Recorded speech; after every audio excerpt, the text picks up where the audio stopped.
buenos días a todos. Today we are going to start with the regular verbs in Spanish. All Spanish verbs belong to one of three classifications, depending on the ending of the infinitive. All infinitives end in ar, or ir. Each conjugation has its own set of endings that are added to the stem of the verb. If the stem doesn't change, it's a regular verb. With the verb stem and infinitive ending, we make the infinitive. Cant plus ar, cantar. Com plus comer. Viv plus ir, vivir. To conjugate a regular ar verb in the present tense, drop the infinitive ending and add o, as, a, amos, ais, and to the stem. Cantar, to sing. Cantar is the infinitive. Cant is the stem. And ar is the ending. Yo canto. Tú cantas. Él canta. Ella canta. Usted canta. Nosotros cantamos. Vosotros cantáis. Ellos cantan. Ellas cantan. Ustedes cantan. Here you have some verbs ending in ar. You can practice with them. Caminar, to walk. Comprar, to buy. Bailar, to dance. Cocinar, to cook. Contestar, to answer. Descansar, to rest. Escuchar, to listen to. Hablar, to speak. Llegar, to arrive. Mirar, to look up.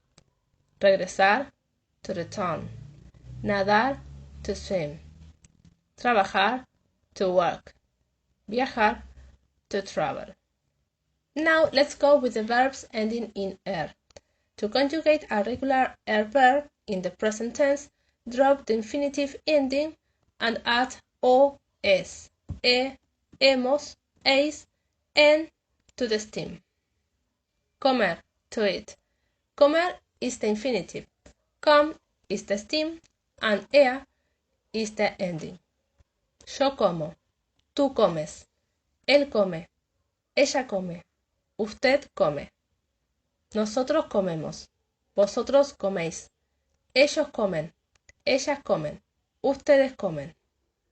Here you have some verbs ending in er. Beber, to drink. Aprender, to learn. Correr, to run. Leer, to read. Comprender, to understand. Romper, to break. Vender, to sell. Prender, to turn on. Now let's go with the verbs ending in ir. To conjugate a regular ir verb in the present tense, drop the infinitive ending and add o, es, imos, is, en to the stem. Vivir, to live. Vivir is the infinitive. Viv is the stem and ir is the ending. Yo vivo. Tú vives. Él vive. Ella vive. Usted vive. Nosotros vivimos. Vosotros vivís. Ellos viven. Ellas viven. Ustedes viven. Here you have some verbs ending in ir. Compartir, to share. Abrir, to open. Decidir, to decide. Escribir, to write. Subir, to go up. Describir, to describe. Discutir, to argue. Partir, to leave. Well, that was all for today. See you next time. Nos vemos la próxima.